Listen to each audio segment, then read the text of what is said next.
সবচেয়ে প্রসিদ্ধ যে কুরবানিটা ছিল পৃথিবীর ইতিহাসে আমরা জানি, হাদিস শরীফের মধ্যে আসছে, আল্লাহ রাসূল সাল্লাল্লাহু আলাইহি সাল্লাম কুরবানির ইতিহাস ফজিলত সম্পর্কে বলতেছিলেন যে কুরবানি এই সেই। তখন সাহাবায়ে কেরাম জিজ্ঞেস করছে, কলু ফামা হিয়াল আযাহি ইয়া রাসূলুল্লাহ, আল্লাহ রাসূল কুরবানিটা কি? আপনি যে বলতেছেন কুরবানি অনেক গুরুত্বপূর্ণ, কুরবানি অনেক অনেক কিছু, কুরবানিটা কি? তখন রাসূল সাল্লাল্লাহু আলাইহি সাল্লাম বললেন, হিয়া সুন্নাতু আবিকুম ইব্রাহিম, কুরবানি হলো তোমাদের জাতির পিতা ইব্রাহিম আলাইহিস সালাতু ওয়াস সালাম তার একটা সুন্নত, আদর্শ। পরবর্তী শব্দ হলো এমন যে আল্লাহ রাসূল, আমরা যদি কুরবানি করি ফামালানা ফিহা ইয়া রাসূলুল্লাহ, আমরা কুরবানি করলাম, আমাদের যে পিতা তার আদর্শ অনুসরণ করে আমরা কুরবানি করলাম, আমরা ফজিলত কি পাবো, আমরা পাবো কি? রাসূল সাল্লাল্লাহু আলাইহি ওয়াসাল্লাম বলেন, লিকুল্লি শাআরাতিন হাসানা, কুরবানির পশুর মধ্যে যতগুলো পশম আছে সমস্ত পশমের বিনিময়ে আল্লাহ তাআলা তোমাদেরকে একটা করে নেক দিবেন। সুবহানাল্লাহ, হাদিসের মধ্যে এতটুকু আসছে। তাহলে ইব্রাহিম আলাইহিস সালামের আদর্শ কি, এর ব্যাখ্যা করতে গিয়ে মুহাদ্দিসিন কেরামগণ বলছেন, আমরা তো ইতিহাস জানি, আল্লাহ পাক রব্বুল আলামিন এই ইতিহাসটাকে একদম সংক্ষিপ্ত গুছালু ভাবে সূরা সাফাত 23 নম্বর পারার মধ্যে নিয়ে আসছেন। আর অন্যান্য পারার মধ্যে সংক্ষিপ্ত বলছেন, কিন্তু 23 নম্বর পারার মধ্যে একসাথে এই কথাগুলো বলছেন। আমি ছোট্ট করে বলে দিই, কোরআন শরীফে যতটুকু আছে ততটুকু। ইব্রাহিম আলাইহিস সালাম ছিলেন আল্লাহ তাআলার কাছে যতগুলো প্রিয় নবী ছিলেন, সমস্ত প্রিয় নবীদের মধ্যে একজন আল্লাহর অন্যতম নৈকট্যশীল প্রিয় নবী ছিলেন হযরত ইব্রাহিম আলাইহিস সালাম, যার ব্যাপারে আল্লাহ পাক রব্বুল আলামিন নিজে বলছেন, ওয়াইযিবি তালা ইব্রাহিম বিকালিমাতিহিন্না, আমি ইব্রাহিমকে যতগুলো পরীক্ষা করছি সমস্ত পরীক্ষায় ইব্রাহিম 100 থেকে 100 মার্ক পেয়ে পাস হয়েছে। বলেন সুবহানাল্লাহ। আগুনে ফেলে দেওয়া হয়েছে নমরুদের সময়, সেখানেও তিনি পাস হয়েছেন। যতগুলো পরীক্ষা, সমস্ত পরীক্ষার মধ্যে পাস হয়েছেন। এর মধ্যে পরীক্ষাগুলোর মধ্যে সবচেয়ে কঠিন যে পরীক্ষাটা ছিল, সেই কঠিন পরীক্ষাটা ছিল কুরবানির পরীক্ষাটা। কিভাবে কঠিন হইল? আল্লাহ পাক রব্বুল আলামিন ইব্রাহিম আলাইহিস সালামকে কোনো সন্তান দেন না। দীর্ঘদিন আল্লাহ তাআলার কাছে দোয়া করতেছে, আল্লাহ আপনি আমাকে একটা সন্তান দেন, একটা সন্তান দেন, একটা সন্তান দেন। আল্লাহ সন্তান দেন। বৃদ্ধ হয়ে গেছেন, আল্লাহর কাছে দোয়া করতেছেন, আল্লাহ একটা সন্তান দেন আমাকে। সর্বশেষ বয়সে মুফাসসিরদের কেউ কেউ বলছে, যখন ইব্রাহিম আলাইহিস সালামের বয়স হলো 120 এবং স্ত্রী সারার বয়স হলো 90 বছর, ওই সময় গিয়ে আল্লাহ পাক রব্বুল আলামিন ইব্রাহিম আলাইহিস সালামের দোয়া কবুল করছে। সুবহানাল্লাহ। মানুষে বলে যে শেষ সময়ে যে সন্তান হয় ওই সন্তান নাকি অনেক বেশি আদরের হয়, অথবা সর্বশেষ যে সন্তানটা ওই সন্তানটা নাকি অনেক বেশি আদরের হয়। তো ওনার তো সন্তানই দিছে আল্লাহ তাআলা একদম সর্বশেষ সময়। এই সন্তানটা কেমন আদরের বলেন? এই আদরের সন্তান আল্লাহ তাআলা যখন দিলেন, কোরআন শরীফ আল্লাহ তাআলা বলতেছেন, তিনি যখন দোয়া করতেছিলেন, রব্বি হাবলি মিনাস সলিহিন, আল্লাহ আমাকে আপনি একটা নেক সন্তান দেন, আমাকে একটা কি সন্তান দেন। এই যে একটা ছোট্ট কথা বলে ফেলি, এই জায়গায় এসে আমরা অনেক বড় ভুল করে ফেলি, অনেক বড় ভুল করে ফেলি। যে ভুলের খেসারত আমাদের পুরো লাইফে দিতে হয়, আমাদের মৃত্যুর পরেও দিতে হয়। কিভাবে? ধরেন আমরা বিয়ের আগে তো সবারই আশা থাকে যে আমার একটা সন্তান হবে, আমাকে বাবা বাবা বলবে, সবার আশা থাকে কি থাকে না বলেন? অবশ্যই থাকে, থাকা উচিত। আমার বংশর নাম থাকার জন্য, আমার জন্য দোয়া করার জন্য কেউ না কেউ থাকা উচিত। সন্তান না থাকলে আমার জন্য দোয়া করবে কি? মানুষকে টাকা দিয়ে কয়দিন দোয়া করানো যায় বলেন? নিজের সন্তান থাকলে তো অন্তত মাঝে মাঝে গিয়ে বাবার জন্য দোয়া করবে। আমরা কাজটা ভুলটা কি করি? আমরা আল্লাহর কাছে বলি, আল্লাহ আপনি কিন্তু আমার একটা সন্তান দিন, 2টা ছেলে সন্তান দিন আর 2টা মেয়ে সন্তান দিন। অথবা এইভাবে বলতে থাকি, আল্লাহ আপনি আমাকে সন্তান দিয়ে 2টা সন্তান দিন, ছেলে সন্তান, 2টা মেয়ে সন্তান, অথবা এইভাবে কথাগুলো বলি, সুন্দর না। আল্লাহ তাআলা আমাদেরকে শিক্ষা দিয়েছেন আমরা কি বলতে হবে। ইব্রাহিম আলাইহিস সালাম কি শব্দ বলছে একটু খেয়াল করেন। ইব্রাহিম আলাইহিস সালাম দোয়া করতেছে, রব্বি হাবলি মিনাস সলিহিন, সলিহ সৎ নেককার বান্দা আপনি আমাকে দান করেন। সুবহানাল্লাহ। দেখেন ওনার দোয়ার কারণে কি হয়েছে আর আমাদের দোয়ার কারণে কি হয়। আমাদের মনে একটা তামান্না থাকে আল্লাহ যেন একটা সন্তান দেয়। অনেক সময় এমন হয় যখন সন্তান হয় না, দীর্ঘদিন 2 বছর, বিয়ের পর 4 বছর 5 বছর হয়ে গেছে, সন্তান হয় না, তখন অনেক সময় বিরক্ত হয়ে বলি, আল্লাহ যেমনই হোক একটা সন্তান আপনি দেন আল্লাহ। অথবা ধরেন 1 2 3 4 5টা মেয়ে সন্তান হয়েছে, একটা ছেলে সন্তান হইতেছে না, খুব চেষ্টা চলতেছে, তখন বিরক্ত হয়ে কি বলি যে আল্লাহ যেমনই হোক একটা ছেলে সন্তান আপনি আমার দেন বংশের বাড়তি হিসাবে। তখন এমন সন্তানই আল্লাহ দেয়, অথবা আমাদের বিরক্ত হওয়ার কারণে এমন সন্তানই হয়, ধরেন 10টা সন্তানে যা করতে না পারতো এই একটা সন্তান আমার জীবনকে জ্বালাপালা করে। আপনারা কি সংবাদ মাধ্যমে এমন করছেন? আমি শুনছি নারায়ণগঞ্জের এক পিতা তার সন্তানকে পুলিশের হাতে তুলে দিচ্ছে, স্যার তার জ্বালার বাসি না, ইয়াবা মদ গাঁজা এমন কিচ্ছু নেই, সে করে না, আর সংসারে এসে জ্বালা জ্বালা করে, অন্তত তাকে জেলে নিয়ে ভরে রাখেন, আমরা নিরাপদে শান্তিতে থাকি। বাবা সন্তানকে কি করছে? ইচ্ছে করে স্বেচ্ছায় পুলিশের হাতে তুলে দিচ্ছে। কেমন সন্তান বলে? তাহলে আমরা যে কাজটা এখন থেকে করবো, যাও যেতে হয়ে গেছে হয়ে গেছে, এখন থেকে আমরা যে কাজটা করবো যে আল্লাহ আপনি আমাদেরকে নেক সন্তান দেন। কি সন্তান চাবো ভাই বলেন? কি সন্তান চাবো? আর যে সন্তান হয়ে গেছে তাদের ব্যাপারে আল্লাহর কাছে দোয়া করবো যে আল্লাহ আপনি যেহেতু দয়া করে সন্তান দিছেন, অতএব তাদেরকে অবাধ্য সন্তান করেন না, তাদেরকে আমাদের বাধ্যগত সন্তান, যে সন্তান হাসরের ময়দানে বাবাকে মাকে জান্নাতে নিতে পারে এমন সন্তান হিসেবে তাদেরকে কবুল করেন বলি আল্লাহ আমিন। প্রতি নামাজের পরে সন্তানদের জন্য দোয়া করবো ভাই, যে দোয়া না করি, আল্লাহ না করুক আমার একটা সন্তান যদি নষ্ট হয়ে যায়, একটা সন্তান যদি বেলেনে চলে যায়, তাহলে আমার সন্তানের কারণে হাসরের ময়দানে আমাকে জবাবদিহি করতে হইতেছে। আমার সন্তান খারাপ কাজ করবে, কবরে তার কারণে আমার গুনাহগুলো যাবে। ফেরেশতারা বলবে কেমন সন্তান রেখে আসছো? সমাজের মধ্যে মারামারি কাটাকাটি বিশৃঙ্খলা, হ্যাঁ, যত জুয়া মদ আড্ডা সব তোমার সন্তান করে। আপনাদেরকে প্রশ্ন করি তো, আমাদের সমাজে যে যুবকরা বিশৃঙ্খলা গুলো করে, পরকিয়া মদ আড্ডা জুয়া এগুলোর সাথে যারা জড়িত, এই এই ছেলেগুলো কারো না কারো সন্তান নাকি সন্তান না? আমাদের কারো না কারো সন্তান কে বলেন? নাকি আসমান থেকে পড়ছে? আসমান থেকে তো কেউ পড়ে নাই ভাই। যারা এই কাজটা করতেছে আমরা গিনে করি, এই ছেলেটা এত খারাপ হয়ে গেছে, ওই ছেলেটা পরকিয়া করে, ওই ছেলেটা মেয়েদেরকে ডিস্টার্ব করে। ভাই আপনি যে তাকে ঘৃণা করতেছেন সে তো আমাদেরই সমাজের কারো না কারো সন্তান। তাহলে আমরা তাদের জন্য বেশি বেশি কি করতে পারি ভাই? দোয়া করতে পারি, আল্লাহ যেন তাদেরকে হেদায়েত দিয়ে দেয়। ইব্রাহিম আলাইহিস সালাম দোয়া করছেন, রব্বি হাবিলি মিনাস সলিহিন, হে আল্লাহ আপনার কাছে আমার একটা তামান্না, আপনি আমাকে সন্তান দেন। তবে কি সন্তান বলেন? কি সন্তান? নেক সন্তান। নেক সন্তান হওয়ার কারণে, এই কথাটা বলার কারণে হয়েছেটা কি দেখেন, আল্লাহ বলেন ফাবাশশারনাহু বিগুলামিন হালিম, 30 নম্বর পারার 8 নম্বর পৃষ্ঠা সূরা সাফফাত। আল্লাহ তাআলা বলতেছেন ইব্রাহিম দোয়া করলো, যদিও দীর্ঘ সময় হয়েছে, কিন্তু আমি আল্লাহ দোয়া কবুল করে ফাবাশশারনাহু তাকে সুসংবাদ দিলাম বিগুলামিন হালিম। হালিম অর্থ সহনশীল, ধৈর্যশীল, চরম মাত্রায় ধৈর্য যার মধ্যে আছে তাকে বলে হালিম। আল্লাহ বলেন তাকে আমি চরম মাত্রায় ধৈর্যশীল একটা সন্তান দান করলাম, সন্তানের সুসংবাদ দিলাম। সুবহানাল্লাহ। এখন শেষ সময়ে গিয়ে আল্লাহ চমৎকার ধৈর্যশীল একটা সন্তানের সুসংবাদ দিয়া কাহিনী কি হয়েছে দেখেন। আল্লাহ নিজে বলতেছেন ফালাম্মা বালাগা মাআহু সা'য়া ক্বালা ইয়া বুনাইয়া ইন্নী আরা ফিল মানাম আন্নী আযবাহুকা ফানজুর মাযা তারা। আল্লাহ বলেন যে তাকে আমি সহনশীল, শেষ বয়সে গিয়ে সহনশীল ধৈর্যশীল সন্তানের সুসংবাদ দেওয়ার পরে আমি আল্লাহ তাকে যখন সন্তান দিলাম, চমৎকার একটা সন্তান, সন্তান ইব্রাহিম আলাইহিস সালাম মহা খুশি যে শেষ সময় হলো আল্লাহ আমাকে চমৎকার একটা সন্তান দিচ্ছেন। আল্লাহ নিজে বলতেছেন ফালাম্মা বালাগা মাআহু সা'য়া, বয়সের কথা স্পষ্ট উল্লেখ করে নাই, এটুক বলছে যখন তার বয়সটা এমন হয়েছে যে বাবার সাথে চলাফেরা করতে পারে। সন্তানগুলোকে কিন্তু বাবারা সবচেয়ে বেশি মায়া করে কখন জানেন? যখন সন্তান বাবা বাবা ডাকতে পারে আর বাবার হাত ধরে এদিক সেদিক যাইতে পারে। যখন একদম ছোট্ট তখন সন্তানকে সবচেয়ে বেশি মায়া করে কে বলতে পারেন? মা। একটু পরে পরে প্রস্রাব করে দেয় তো বাবারা এত বেশি করে নিতে চায় না, কারণ কোলে নিলেই কাপড় নষ্ট।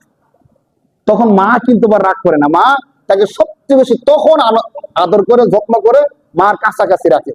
আর বাবারা কখন যত্ন আদর যত্ন করে? সবাই তো সমান নামে সবার কথা বলতেছে না, কারো কারো যখন সে বাবা বাবা বলতে পারে, বাবার সাথে এদিক সেদিক যাইতে পারে, তখন বাবাদের মায়াটা একটু বেশি হয়। ঠিক ওই সময়টা আল্লাহ বলতেছেন ফালাম্মা, যখন বালাগা মাআহু সা'য়া, যখন সে কিছু চলাফেরা করতে পারে, বাবার সাথে হাঁটা চলা করতে পারে ইব্রাহিম আলাইহিস সালামকে, তখন আল্লাহ তাআলা আদেশ করলেন যে আমি আল্লাহ আদেশ করতেছি তুমি তোমার এই সন্তানকে আমি আল্লাহর জন্য কুরবানি করে দাও। কুরবানি করে দেওয়ার অর্থ কি জানেন? যদি বাংলা ভাষায় বলি তুমি জবাই করে দাও। কুরবানি শব্দ বলে তো আমরা কুরবানি ভালোই মনে করি, কুরবানি করে দাও। এর বাংলা সহজ অনুবাদ কি বলেন? আল্লাহর জন্য তুমি তোমার এই সন্তান, যে সন্তানকে আমি 120 বছর বয়সে দিছি, চমৎকার একটা সহনশীল সন্তান, এই সন্তানকে আমি আল্লাহর জন্য জবাই করে দেব। কোরআন আয়াতটা দেখেন, ফালাম্মা বালাগা মাআহু সা'য়া ক্বালা ইয়া বুনাইয়া ইন্নী আরা ফিল মানাম আন্নী আযবাহুকা ফানজুর মাযা তারা। ইব্রাহিম আলাইহিস সালামকে ছোট্ট করে আমি একটা তাফসীর বলে আসি। ইব্রাহিম আলাইহিস সালামকে সরাসরি প্রথম আল্লাহ বলেন নাই, প্রথম স্বপ্নে দেখাইছে যে তোমার প্রিয় জিনিসটাকে আল্লাহ রাস্তায় কুরবানি করো। তো কেউ কেউ বলছেন তিনি তো প্রথম বুঝতে পারেন আমার প্রিয় জিনিস কি। সম্পদ মানুষের কাছে প্রিয় থাকে, মানে সন্তানকে কুরবানি করা যায়, এই কথা কি আমাদের ব্রেনে প্রথমে আসে? আসে না স্বাভাবিক। সন্তানকে আবার কুরবানি করে কি করে? তো প্রিয় জিনিসটাকে কুরবানি করো মানে কোন কোন মুফাসসির বলছেন তখন তিনি 100 উট আল্লাহ রাস্তায় কুরবানি করে দিচ্ছেন। মনে করছেন যাক আলহামদুলিল্লাহ 100 উট, একটা উটের দাম কত লক্ষ টাকা, তো 100 উট মানে তো অনেক কিছু না, কুরবানি করে দিচ্ছে। পরবর্তী রাতে আল্লাহ আবার স্বপ্ন দেখাইছে, ইব্রাহিম তুমি তোমার সবচেয়ে প্রিয় জিনিসটাকে কুরবানি করো। তো কেউ কেউ বলছে এরপরে ইব্রাহিম সাল্লাল্লাহু এর চেয়ে আর বেশি কিছু আল্লাহ রাস্তায় কুরবানি করে দিচ্ছেন। তৃতীয় দিন আবার আল্লাহ স্বপ্ন দেখাইছে, ইব্রাহিম হয় নাই, তুমি তোমার সবচেয়ে প্রিয় জিনিসটাকে আমার রাস্তায় কুরবানি করো। তখন তিনি বুঝতে পারছেন না, আমার কাছে ঠিক এই সময়ে সবচেয়ে প্রিয় হলো আমার সন্তান। সুবহানাল্লাহ। এখন সন্তানকে কুরবানি করব, ধরেন সন্তান তো একটা মানুষ, এবং বলছি না আল্লাহ তাআলা কোরআনে বলছে হাঁটা চলা করতে পারে, তাহলে সে অনেক কিছু বুঝেও 7-8 বছর তাফসীরের মধ্যে আসছে 8-10 বছর বা 7-8 বছর, এই সময় কিন্তু বাচ্চারা অনেক কিছু বুঝে ফেলে টুকটাক। তো এখন একটা মানুষকে সোয়া জব করে দিব, এটা কেমন কেমন দেখা যায় না? সেও তো দৌড়াদৌড়ি করতে পারে, ভয় পাইতে পারে, লাফালাফি করতে পারে। আল্লাহর বিধানের সামনে তো কোনো কিছু বলার সুযোগ নাই। আল্লাহ বলছেন করো করো, এখানে আর কোনো কথা চলে না। কেউ কোনো কথা বলতে গেলে তার ঈমান নষ্ট হয়ে যায়। তো সন্তান কি ঠিক মতো আল্লাহর আদেশটা মানতে পারে কি পারে না, ইব্রাহিম আলাইহিস সালাম চিন্তা করতেছিলেন যে দেখি তো আমার সন্তান কি বলে। সন্তানকে এই জিনিসটা বোঝানোর জন্য ইব্রাহিম আলাইহিস সালাম সরাসরি তিনি তার সন্তানকে সামনে নিয়ে বসছে, যে আমার সন্তানকে তো আল্লাহ তাআলা কুরবানি করতে বলছে, জবাই করতে বলছে, আমি আমার সন্তানের সাথে আগে বুঝি তার মনোভাবটা কি, তার হাব ভাব কি, সত্যি কি সে আমি যখন জবে করতে যাব সে প্রস্তুত থাকবে কিনা। ইব্রাহিম আলাইহিস সালাম তার সন্তানকে সামনে রেখে, আপনারা বিষয়টা তো শুনতে বলতে কতটা সহজ, কিন্তু আমি যদি বাবা হতাম আর আমার সন্তানকে যদি সামনে বসাইতাম, বসায় যদি এই কথাটা বলতাম, দেখেন ইব্রাহিম সালাম বলতেছে সন্তানকে সামনে বসাইয়া, ইন্নী আরা ফিল মানামি আন্নী আযবাহুকা, সন্তান আমি স্বপ্নে দেখছি যে আমি তোমাকে জবাই করতেছি। আর নবীদের স্বপ্ন 100 থেকে 100% কি সত্য, এবং ওহীতেই স্বপ্ন সেম। ওহীতে আল্লাহ তাআলা বললে যেমন করতে হয়, স্বপ্নে দেখলে সেম কি করতে হয়, নবীরা করতে হয়। ওহী এবং স্বপ্ন নবীদের জন্য সেম, কোনো ডিফারেন্স নাই। তো সন্তানকে সামনে রেখা ইব্রাহিম আলাইহিস সালাম বলতেছে, কোরআন আয়াতটা খেয়াল করেন, ইন্নী আরা, অবশ্যই আমি দেখছি, আযবাহুকা, আমি তোমাকে জবাই করতেছি। আমি দেখছি স্বপ্নে যে আমি বাবা, তুমি সন্তানকে জবাই করতেছি, ফানজুর মাযা তারা, বাবা তুমি বলো তোমার মতামতটা কি। আমরা তো এই কথা বলতেই পারতাম না আমাদের সন্তানদেরকে, বলে কি কইরা পারবো আমরা আমাদের সন্তানের চোখের দিকে তাকাইয়া যে আমি স্বপ্নে দেখছি আমি তোমাকে জবাই করতেছি। আর কোনভাবে যদি বলি আমার সন্তান কিভাবে নিবে আমাদের কথাটা, বলেন বলেন কি আমারে জবাই করতেছেন, এটা কিভাবে সম্ভব? হয়তো সে কিছু বলতে পারবো না, কান্নাকাটি চিৎকার শুরু করে দিবে, আর নয়তো আমরা বলতেই পারবো না। আমরা বাবা হিসাবে যে অক্ষমতা আমাদের মধ্যে আছে। ইব্রাহিম আলাইহিস সালাম নবী, আল্লাহর নবী, তিনি তার সন্তানকে সামনে রেখে বলতেছে, ইন্নী আরা ফিল মানামি, আমি স্বপ্নে দেখছি, আযবাহুকা ফানজুর মাযা তারা, তোমাকে জবাই করতেছি, এখন তুমি বলো তোমার মতামতটা কি এই সম্পর্কে। দেখেন আমি বলছিলাম না তিনি যে আল্লাহর কাছে দোয়া করছেন যে আল্লাহ আমাকে নেক সন্তান দেন, কেমন নেক সন্তান হয়েছে দেখেন, ইন্নী আরা ফিল মানামি আন্নী আযবাহুকা ফানজুর মাযা তারা ক্বালা ইয়া আবাতি ইফআল মা তু'মার সাতাজিদুনি ইনশাআল্লাহু মিনাস সাবিরিন। বেশির থেকে বেশি সন্তান একটু নিচের দিকে তাকায় বলতে পারো যে আপনি যা ইচ্ছা তা করেন, কথার কথা, যাক বাবা ঠিক আছে আপনি চাইলে করতে পারেন, আচ্ছা ঠিক আছে, এমন কথা বলতে পারে না। কিন্তু সন্তান কেমন নেক সন্তান দেখেন, আল্লাহ যদি কাউকে নেক সন্তান দেন, কেমন নেক সন্তান দিতে পারে। সন্তান বাবাকে বলতেছে, যে বাবা, আপনি স্বপ্নে যা দেখছেন আল্লাহর পক্ষ থেকে দেখছেন, কোনো চিন্তা, টেনশন, পেরেশানির কোনো কারণ নাই, আপনি অবশ্যই অবশ্যই আমাকে জবাই করেন। সুবহানাল্লাহ। এই কথা কে বলতেছে বলেন? সন্তান, সন্তান বলতেছে, ইব্রাহিম সালামের সন্তান ইসমাইল নিজে বলতেছে যে বাবা আপনি জবাই করেন, আল্লাহ আপনাকে আদেশ করছে, এই আদেশ মানতে আপনি কোনো দেরি করেন না। তা আমি যে দেরি করব না, তুমি তো এখন মুখে বলতেছো, কিন্তু যখন জবাই করা শুরু করে দিব, তখন যদি তুমি ছটফট করো, তখন যদি তুমি দৌড়াদৌড়ি চিৎকার করো, তখন কি অবস্থা হবে?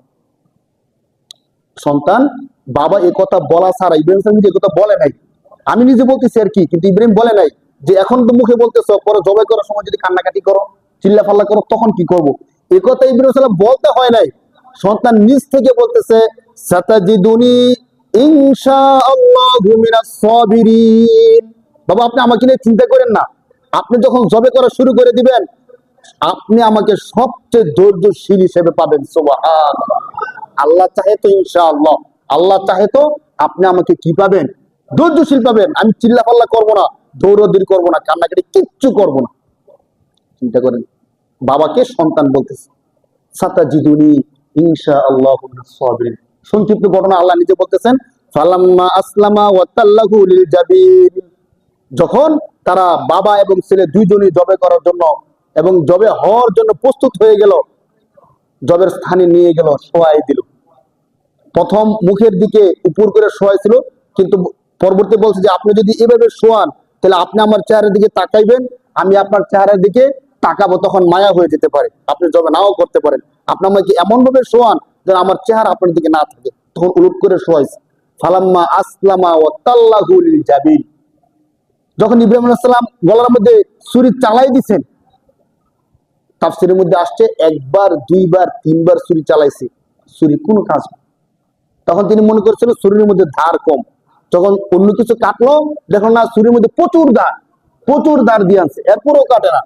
ইব্রাহিম আলাইহিস সালাম সর্বশেষ যখন ভালোভাবে জবাই করতে শুরু করে দিল, আল্লাহ তাআলা নিজে বলতেছেন যে ইব্রাহিমের এই পরীক্ষার সফলতা দেখা আল্লাহ নিজে ওয়ানাদাইনাহু আইয়া ইব্রাহিম, আমি আল্লাহ তাকে ডাক দিয়ে দিলাম, হে আমার নবী ইব্রাহিম।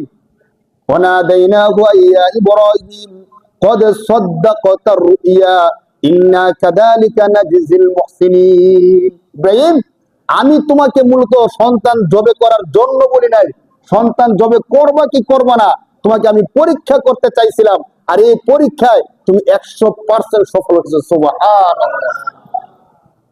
ইন্না কাযালিকা নাজিল মুহসিনিন। আল্লাহ নিজে বলতেছেন ইন্না হাযা লাহুয়াল বালাউল মুবিন। আর এটা ছিল ইব্রাহিমের জন্য সবচেয়ে বড় পরীক্ষা। আমি আল্লাহ তাকে পরীক্ষায় পাশ করাইলাম এবং জান্নাত থেকে জিব্রাইলের মাধ্যমে একটা দুম্বা পাঠিয়ে দিল। ওই দুম্বা কুরবানি হয়েছে, কিন্তু ইসমাইল কি হয় নাই? কুরবানি হয় নাই। ইব্রাহিম আলাইহিস সালাম চোখ বেঁধে কুরবানি শুরু করছিল। যখন রক্ত হাতের মধ্যে লাগছে, তখন তিনি মনে মনে বলছে আলহামদুলিল্লাহ, তিনবারের চেষ্টার পরে গিয়ে আমার সন্তান কি হয়েছে? কুরবানি হয়েছে। যখন চোখ খুলছে, চোখ খোলার পরে দেখে পাশে ইসমাইল দাঁড়ায় আছে, আর এখানে কি কুরবানি হয়েছে? ইন্না হাযা লাহুয়াল বালাউল মুবিন ওয়া ফাদাইনাহু বিযিবহিন আযীম। আমি বিশাল একটা দুম্বা ইব্রাহিমের জন্য পাঠিয়ে দিলাম। সুবহানাল্লাহ। এই ইতিহাস বলছেন কে? স্বয়ং আল্লাহ। এই ইতিহাস কে বলছেন? স্বয়ং আল্লাহ ইতিহাস বলতেছেন।